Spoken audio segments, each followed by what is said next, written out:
Assalamualaikum warahmatullahi wabarakatuh.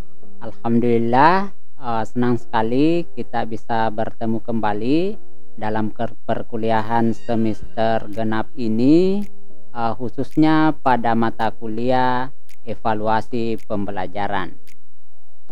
Baik adik-adik, karena ini merupakan pertemuan pertama, sehingga untuk pertemuan pertama ini kita hanya melakukan perkenalan ya, baik dari diri saya, uh, mata kuliah yang saya akan sampaikan selama satu semester ke depan, dan juga dari adik-adik. Nah, kita lanjut. Nah, Anda adik-adik bisa melihat identitas saya atau nama saya.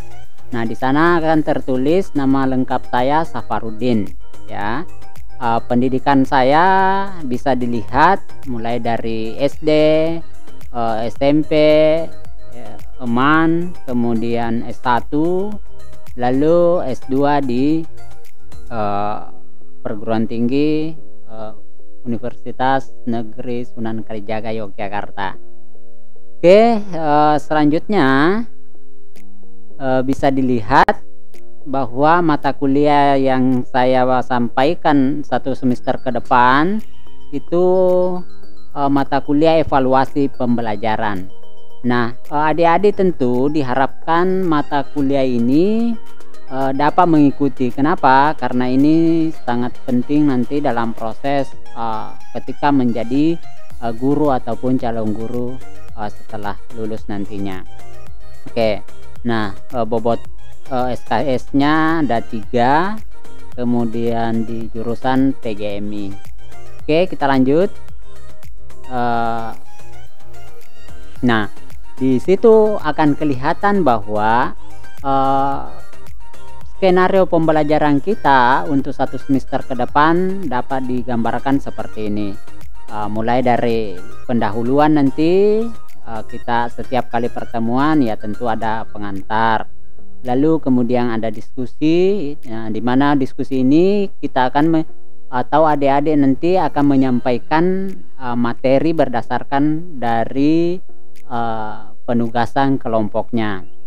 Lalu kemudian ada diskusi untuk terkait dari apa yang telah dipresentasikan di hadapan teman-teman kalian.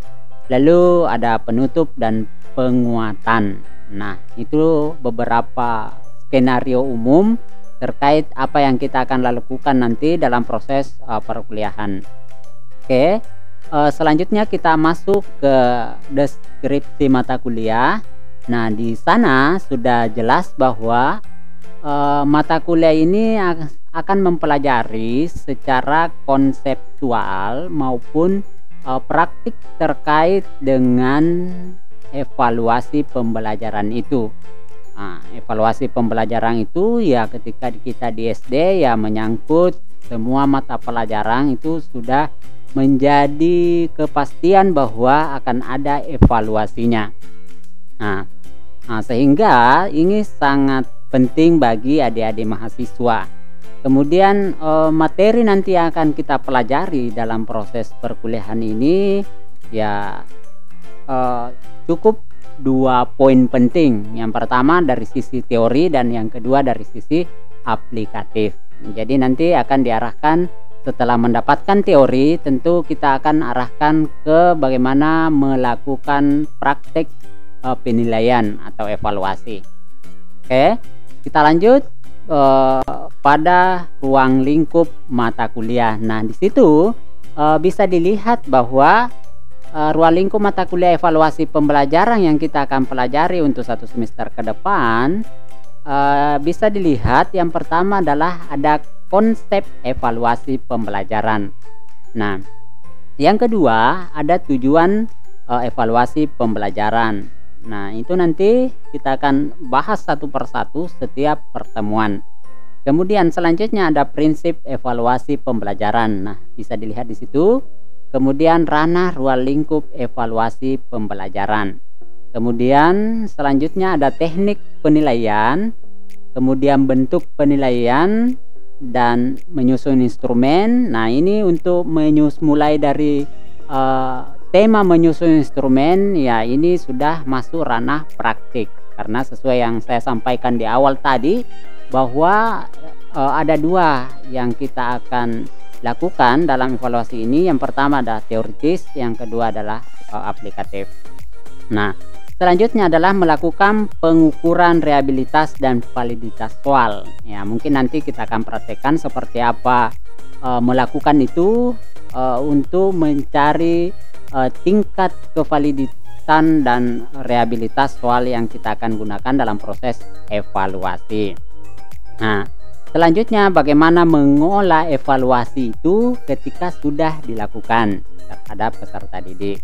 Kemudian menyusun laporan hasil penilaian, dan yang terakhir menghasilkan produk aplikasi penilaian yang bisa digunakan dalam pembelajaran nanti. Nah, itu nanti kita akan lihat seperti apa detailnya nanti pada materi-materi berikutnya. Oke, itu untuk ruang lingkup yang kita akan pelajari selama 1 semester ke depan.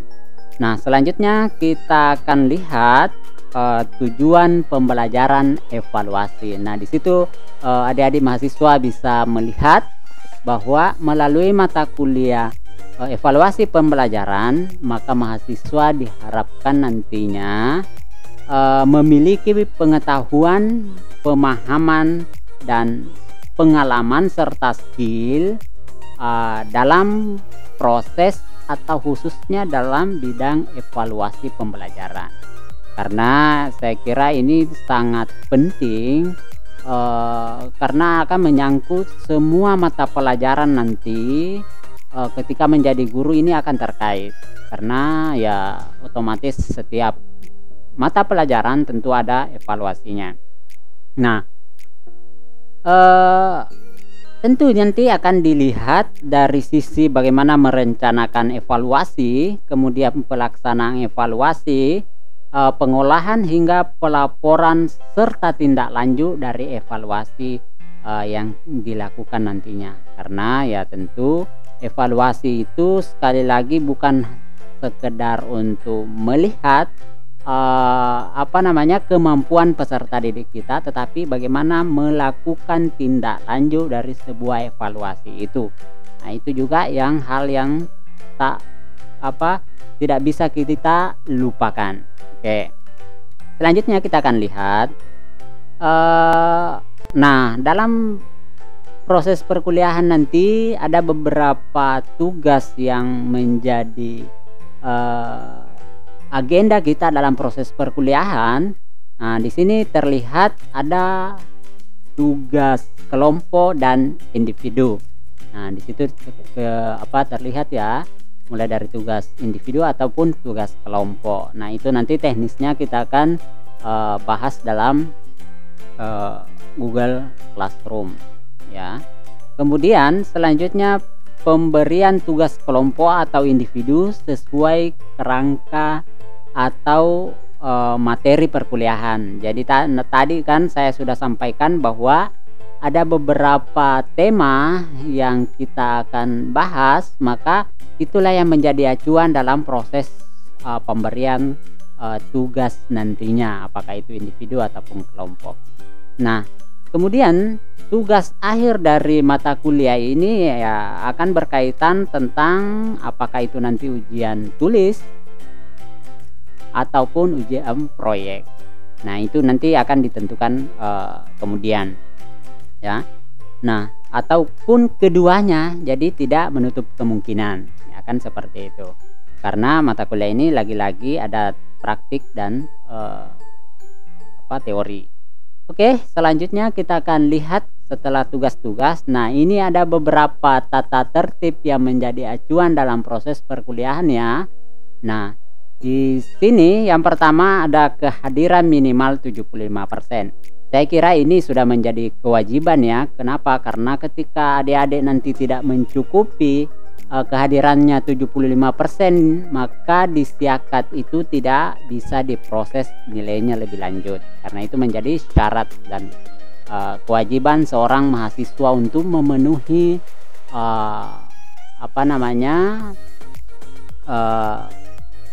kehadiran. Oke, selanjutnya adalah mahasiswa wajib mengikuti proses pembelajaran secara daring, ya, karena kita sekarang masih berada di kondisi pandemik, sehingga perkuliahan itu dilakukan secara daring, dan diharapkan ketika diarahkan untuk menggunakan meeting, ya itu nanti akan, apakah itu menggunakan kamera atau apa, itu nanti kita akan atur seperti itu. Kemudian selanjutnya adalah wajib berpakaian rapi dan memperhatikan etika dalam proses perkuliahan, ya, karena walaupun ini sifatnya daring nanti, ya tentu saja ada etika-etika yang harus kita tepati bersama atau sepakati bersama. Kemudian selanjutnya adalah wajib menggunakan nama ataupun foto di akun Google Classroom-nya. Ya, ini juga sangat penting. Kenapa? Karena supaya saya mudah mengidentifikasi bahwa ini benar akun si A, si B, si C, dan seterusnya. Sehingga memudahkan untuk melakukan evaluasi, sehingga ya tidak boleh menggunakan nama lain selain nama aslinya. Oke, selanjutnya melakukan absensi 1 kali 24 jam, ya.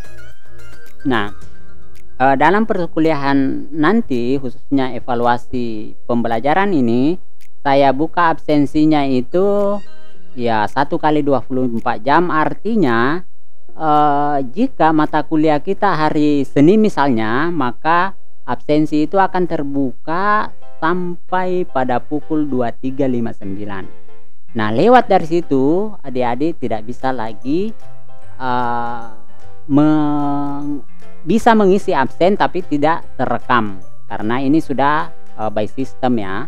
Ketika lewat dari tanggal tersebut yang telah ditentukan, maka itu absensi tidak dianggap masuk, sehingga adik-adik sangat penting. Jadi jangan sampai tidak atau lupa atau mengabaikan absensi ini, karena sangat penting dalam penentuan pemenuhan kehadiran 75% itu. Oke. Nah, selanjutnya setelah melakukan absensi, selanjutnya mengerjakan tugas sesuai dengan jadwal yang kita sepakati, ya. Misalnya tugas-tugasnya harus selesai sebelum pertemuan berikutnya, maka itu wajib, karena ya kita akan sepakati bersama, ya. Selanjutnya adalah diskusi dilakukan di Google Classroom, ya, pada subtopik forum diskusi. Jadi adik-adik mahasiswa nanti selama proses perkuliahan atau jam berlangsung itu hanya dapat dilayani pertanyaan-pertanyaannya jika melalui forum diskusi berdasarkan pertemuan. Jadi tidak boleh saat jam kuliah menghubungi lewat WA terkait dengan materi. Nah, kecuali terkait dengan soal-soal teknis, ya boleh melakukan pertanyaan lewat WA group. Tapi selama materi berkaitan dengan materi perkuliahan itu tetap wajib di Google Classroom melalui forum diskusi. Karena nanti dalam proses perkuliahan kita akan padukan beberapa platform pembelajaran, diantaranya misalnya Google Meet, Google Classroom. Tetapi Google Meet itu kita batasi, ya, minimal 5 atau 10 menit. Setelah itu kita berdiskusi di Google Classroom. Oke. Nah, selanjutnya tidak menggunakan akun mahasiswa lain. Jadi jelas di situ bentuk-bentuk larangan tidak menggunakan akun mahasiswa lain untuk mengirim tugas atau melakukan absensi. kemudian melakukan ujian dan seterusnya, itu tidak boleh menggunakan akun teman atau mahasiswa lainnya. Jadi tetap menggunakan akunnya masing-masing. Nah, kemudian tidak boleh melakukan menulis atau menghasut teman-teman ataupun hal-hal yang tidak sesuai etika, yaitu tetap kita jaga etika itu. Kemudian tidak membuat topik komentar yang mengandung di luar dari etika kita sebagai muslim. Nah, itu mungkin yang terpenting. Untuk terkait tata tertib ini, saya kira itu jika ada yang ingin dikurangi ataupun ditambahkan, nanti kita diskusi di forum diskusi melalui subtopik forum diskusi ya. Kita akan tambahkan di sana atau mengurangi. Jadi adik-adik kita arahkan ke sana nanti jika ada hal-hal yang perlu ditambah atau dikurang, khususnya terkait pada tata tertib perkuliahan. Oke, selanjutnya adalah penilaian. Nah, ini juga penting adik-adik harus tahu bagaimana sistem penilaian yang saya terapkan khususnya pada mata kuliah evaluasi pembelajaran. Nah, mengacu dari standar di Sinau atau Siakat, ya itu sudah jelas, adik-adik bisa juga akses ke sana bahwa ada 4 poin penilaian untuk mendapatkan nilai A atau B atau C, D dan seterusnya. Itu sudah jelas. Yang pertama adalah ada namanya performance. Ya, itu bobotnya 10%. Nah, performance ini ya bisa diambil dari misalnya adik-adik ketika diskusi sering melakukan pertanyaan, sering menjawab pertanyaan yang ada dengan bahasa sendiri atau yang adik-adik pahami, itu juga merupakan bagian dari situ. Nah, itu di bobotnya 10%.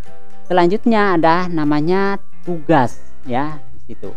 Nah, tugas itu terbagi beberapa, ada tugas individu, ada tugas kelompok.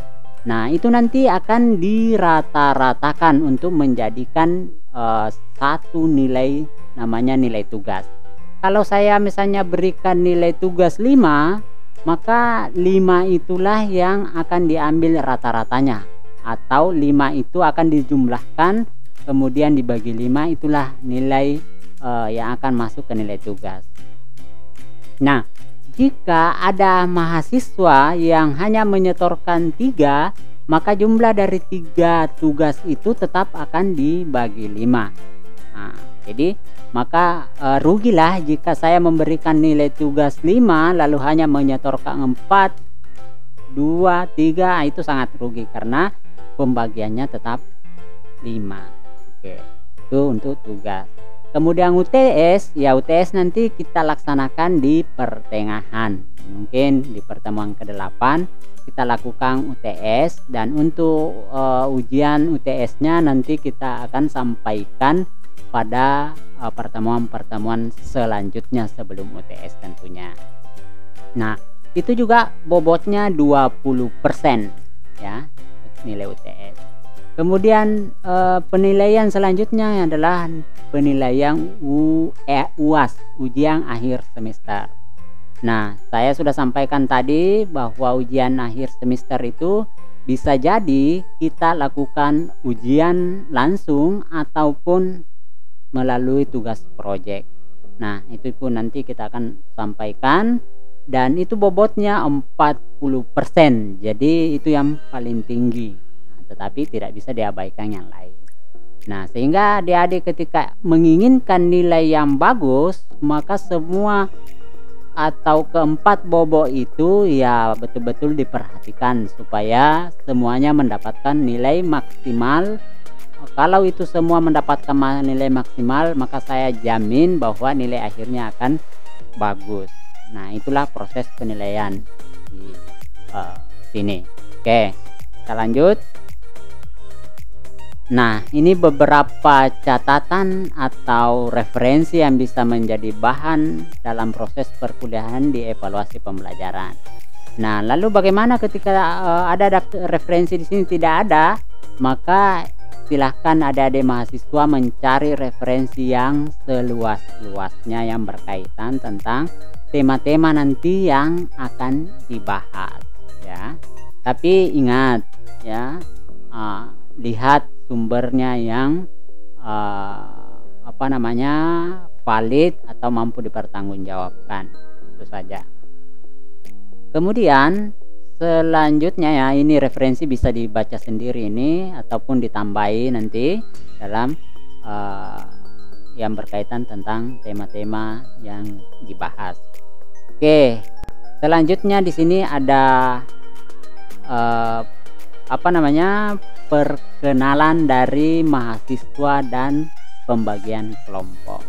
Nah, di sini, ya, perkenalan dari mahasiswa, ya, nanti silahkan menulis, ya, dengan format yang ada di situ, mulai dari nama, kemudian asal, kemudian alamat sekarang, kemudian hobinya apa, dan ditulis di forum diskusi pada Google Classroom-nya. Jadi di sana nanti adik-adik menuliskan identitasnya berdasarkan format pengalaman perkenalan yang saya sudah sampaikan di sini. Itu nanti ditulis di forum diskusi pada pertemuan awal atau topik pertemuan pertama. Nah, supaya saya bisa melihat, mendeteksi. Lalu kemudian untuk pembagian kelompoknya, ya, kita diskusikan di sana juga apakah adik-adik mau menentukan sendiri kelompoknya atau saya yang akan menentukan. Nah, nanti kita diskusikan di forum diskusi pada topik pertemuan pertama kontrak kuliah. Nah, itu nanti akan kita lihat di sana. Oke. Setelah adik-adik melihat mengikuti materi ini, kita sama-sama masuk ke Google Classroom dengan menggunakan akun masing-masing untuk melakukan diskusi. Saya kira itu yang perlu saya sampaikan sebagai pengantar di awal perkuliahan kita.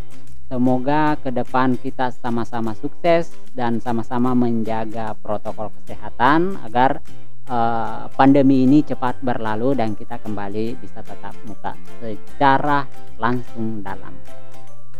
Oke, saya kira itu yang perlu saya sampaikan. Adapun kekurangannya kita diskusi di Google Classroom.